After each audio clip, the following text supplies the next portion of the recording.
I have been standing here for an hour trying to make your instruction mean something. An hour is quick, and most grown people never get there at all. You said the next one would not be a rocket at all. I did, and I meant every syllable of it.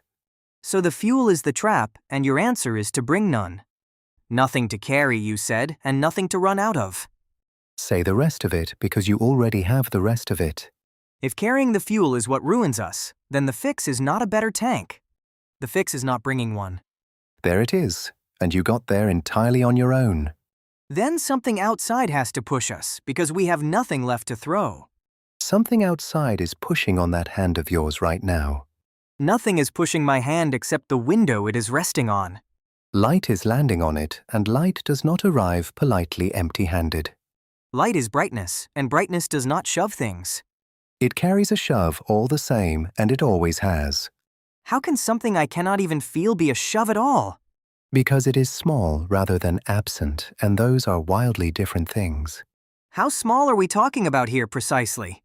Take a shiny sheet as wide across as a small classroom. Our star leans on all of it with about the weight of 1 grain of rice.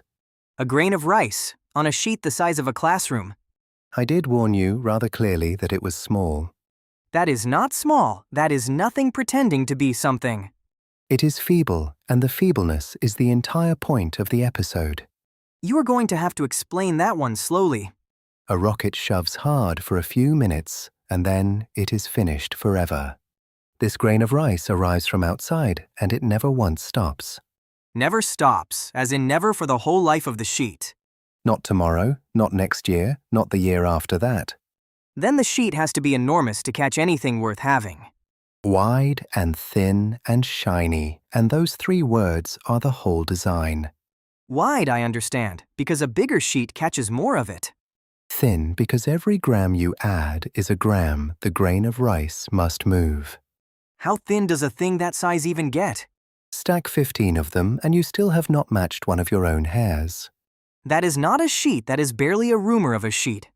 And shiny because a mirror throws the light back rather than swallowing it.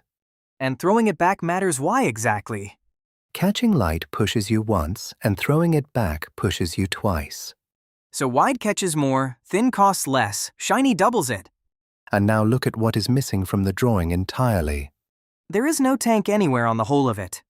No tank, no cargo that is secretly fuel, nothing whatsoever to run out of. Then the thing that kept multiplying last night has nothing left to multiply. The trap needs a tank to live inside, and you have simply refused it one. And none of this is a drawing on a napkin because sheets like that have flown. Flown where and flown when and who on earth built one? One went out between the worlds 16 years ago and traveled on sunlight alone. Alone, with nothing else pushing it at all? Nothing else, and its sheet was wider than the house you grew up in. That is already better than I was expecting from you tonight. Then let me tell you about the small one, because the small one is my favorite. It launched as a box you could hold in 2 hands. A box you could hold in 2 hands is not a spacecraft. Out of that box came a shiny sheet the size of a small classroom. And then what? Because a sheet on its own does nothing. Then it climbed to a higher orbit on nothing but the light of our star. It went upward without burning one single thing. Not one, and thousands of ordinary people paid for it between them. Is anybody still doing this, or was that the end of it? 2 years ago, a machine the size of a toaster oven went up. Out of it came a sheet roughly the size of a small apartment. What was that one for, if the first one already worked? For the 4 thin arms that hold a sheet flat, which is the hard part. Holding something flat sounds like the easy part to me. Bigger sheets need longer arms, and longer arms want to be heavy. And heavy is the one thing we are not allowed to be. Now put a careful mark beside everything I have told you so far. You mean the mark for the things that actually happened? All of it is ink because every bit of it has already flown. I still cannot get past how weak the push is. Good, because you are supposed to find it ridiculous. A grain of rice cannot beat a machine that shakes the ground. The loud machine stops after a few minutes and can never start again. The quiet lean is still leaning next year, and the year after, and after that. So it never gets faster in a hurry, it just never stops getting faster. That is the sentence, and you found it before I could hand it to you. Fierce and brief loses to gentle and endless, given enough of the years. And the whole time, it costs us absolutely nothing to run. The engine is our star, and it was never yours to pay for. Then let us build one the size of a country and go tonight. Ah, and here is where the honest part of the evening begins. I knew there was a catch, because there is always a catch. Our star gets dimmer behind you the further out you go. And a dimmer star means a smaller lean on the sheet. By the time you pass the giant worlds, there is very little left to lean. So the free engine runs out after all, it just does it slowly. Unless somebody keeps the light coming after our star has given up. And who exactly is going to do that from way out there? Nobody out there, because the light would come from home instead. From home, across every single bit of that emptiness. A whole field of lights standing on the ground, everyone aimed at the sheet.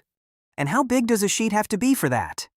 Tiny, about 4 strides across, carrying something as heavy as a paperclip. A paperclip is nowhere near enough room for a person. Nobody is aboard, and whoever will be is a question for another night. A few minutes of that beam and the sheet is doing 1/5 of the speed of light. 1/5 of the fastest anything can ever go. On paper, it reaches the star next door inside 1 human lifetime. Somebody alive today could actually see the pictures come back. Though nothing out there could slow it, so it would look rather than arrive. A look is still enormously more than anyone has ever had. Now, put a completely different mark beside everything since the beam appeared. Every word of it is pencil, and pencil is what we rub out. Pencil meaning none of that has actually happened yet. Not one piece of that beam has ever been built at anything like that size. But somebody was going to build it, surely. There was a famous name, a famous promise, and headlines all over your world. And then it went quiet, with no ending and no announcement at all. So somebody lied to everybody who was listening. Nobody lied, and there is no villain anywhere in this story. For every 100 coins that were promised, fewer than 5 were ever spent. Then it was a headline rather than a proper plan. And the beam wants more power than 20 of the biggest power stations. 20 of them all at once pointed at one thin sheet. And yet nobody ever came back for the better half of this story. There is a better half to a story that sad. The lean of a beam on a sheet smaller than a grain of sand has now been measured. And punching holes too small to see turns a poor mirror into a superb one. All of that happened with no money and nobody watching. The dream stalled, and the craft did not. How do I keep those two things apart in my own head? A sheet leaning on the light of our star has really flown. A beam from home pushing one to the stars is still a drawing. And the thing that pushes it is landing on this hand right now. It has leaned on everything you own since the day you were born. Far too gently to notice, and never once stopping.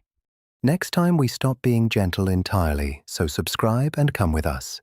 Something violent and enormous, instead of something free and endless.